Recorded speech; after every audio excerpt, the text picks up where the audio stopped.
So before we leave Denham, we thought we'd check out Shelly Beach. It does look like a really nice sort of spot. There is really some really good parking and some toilets here. We're just walking down to the water now and we'll check it out.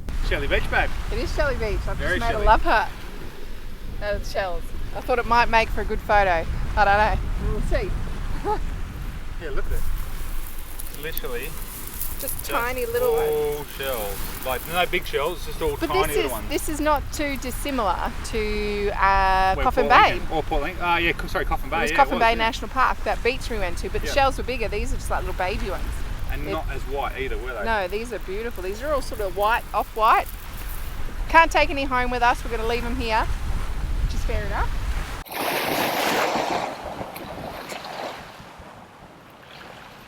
It's pretty amazing that all the shells in the ocean so far out, and there's all these mounds, like all gutters.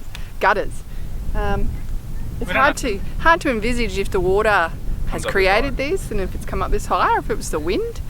But it's pretty fascinating. We arrived here in Carnarvon yesterday afternoon after a pretty hard day on the road. A lot of headwind, and it was our worst fuel economy yet. I think we hit like 33 litres per 100, which is crazy. We're sort of normally averaging around sort of 25, but yeah, 33 yesterday. It was shocking. So we're in here for a couple of days just to sort of restock, reset before we actually hit the Ningaloo for a month. Yeah. But what we're going to do today is we're going to go out and check out the Carnarvon Space Centre, I think it is. And then we're also going to use this as a little bit of a base to go out and see Quobba Blow Holes. We'll probably do that tomorrow. Or we might do it or we might have, it just depends, yeah. We'll see what the weather's like, because it poured rain overnight, which the funny thing is it hasn't rained here for months in Carnarvon, and we arrived got over and 8 mil last night. Yeah, and it rained, so makes for an interesting campsite. Like we've got a concrete slab, which is great, but then we've got like a red dirt sand. Yeah, we're starting to get into the red dirt territory now. So anyway, we're going to go and check out the Space Centre now, and we'll take you along for the ride. Right, so we're right here at the Carnarvon Space and Technology Museum. Already looks pretty cool. There's some mad, like, I'm presuming that's a replica rocket or something, and then there's all these dishes and around. Anyway, let's get inside and check it out.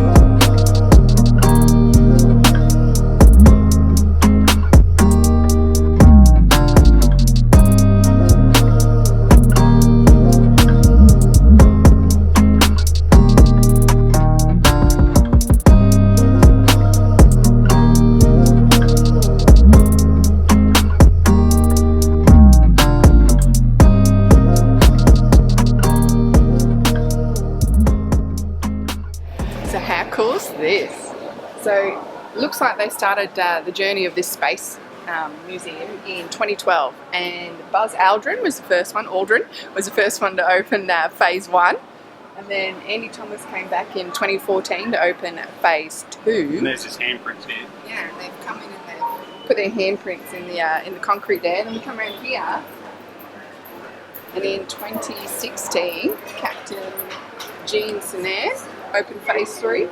And then in 2018, Jerry Griffin came, and they've all put their handprints. It's pretty cool. Kids can measure up. So far, so good. This place is amazing. So how cool is this? This is a life-size replica of the actual module that went into space. So we're just going through a countdown of what the actual astronauts would have experienced. And we've got a screen in front of us. Yeah, it's actual footage. And can you believe it? The astronauts were in here for a week, 7 days, from the time of launch to the time they reached. And one of the astronauts didn't get out of here for that whole entire period. Wow. So I don't know where they've like gone to the toilet or ate. Mind blowing.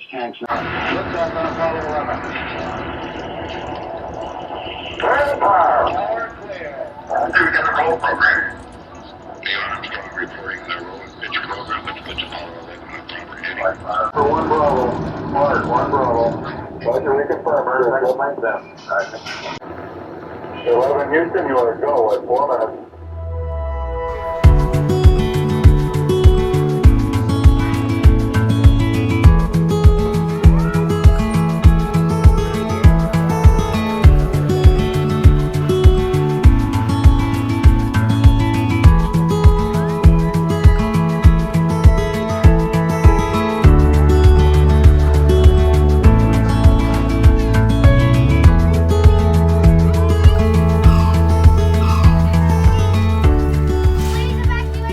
think of the Carnarvon Space and Technology Museum? Good.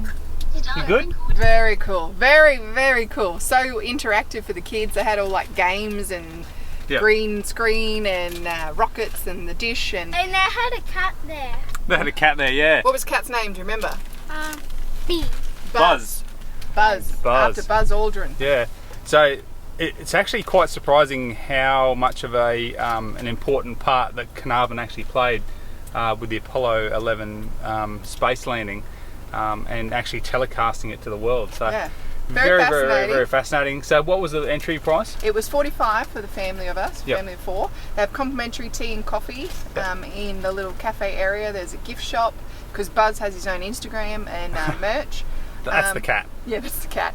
There's a theatre where they've got things playing. The little shuttle experience was pretty cool, Yep. and the planetarium where they play. Yeah, a very, video very, game. very cool. Definitely worth checking out when you come to Carnarvon, eh? Absolutely.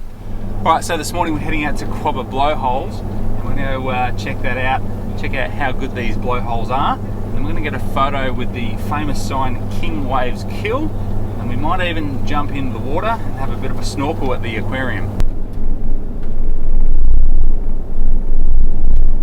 Right, so we've arrived here at the King Waves Kill sign. It's a little bit of a lineup, pretty iconic sign.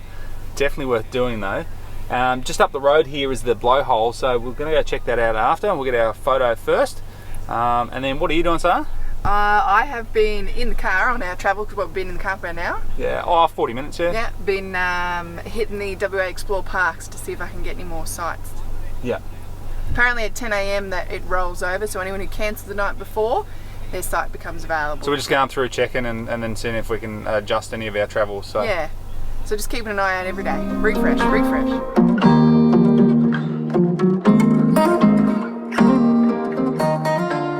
So about 400 metres from the King Wave Kill sign is the blowholes.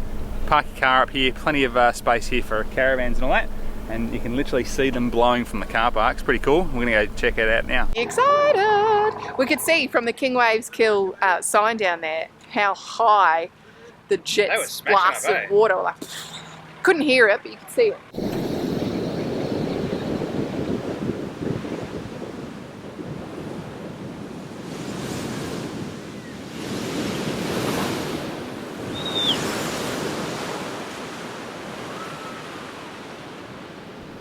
So from what I can tell, the blowholes are down here, but they're really hard to see because the tide's so in.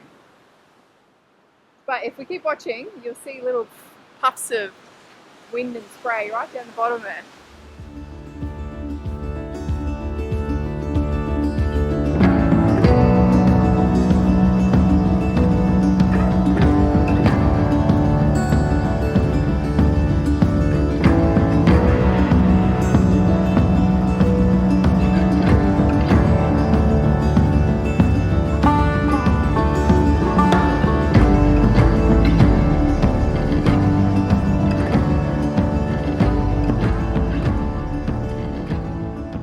Just here in the water, we've spotted a couple of turtles.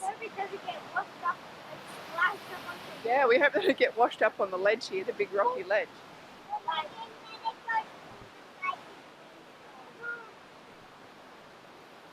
While Sarah eats her little sushi roll that she made yesterday, we're just going to go down and check out the aquarium. We might get in for a swim, maybe, I don't know. We'll see what it's like because the waves are absolutely pumping over here.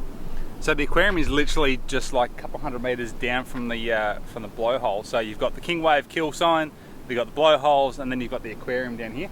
You've got a little park bench and a little bit of shade here as well. It does look pretty nice, hey, son? It does, yeah. And there's drop toilets just back that way. Oh yeah, there is toilets up there. And also up where the blowholes are, there is a little a van there that sells coffee, fish and chips, ice cream, stuff like that. So if you get to bring anything out for a snack, they got you sorted.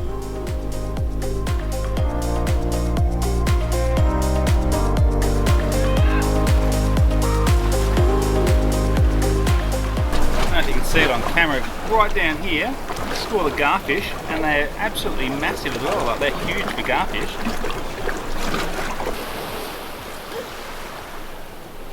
Alright, so I've just come back from a snorkel here at the aquarium. It is magical. There's so many fish down here and the weather has turned it on. The clouds are starting to disappear. We've got blue skies at the moment.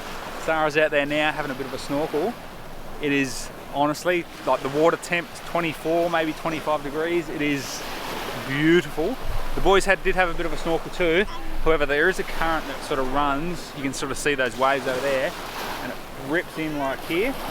And it was a little bit too strong for them. They did start to panic a bit because it was just like literally just take towards the end of that beach.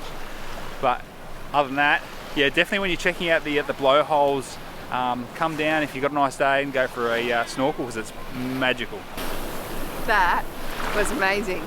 That's been worth all the bad weather on the lead up to here.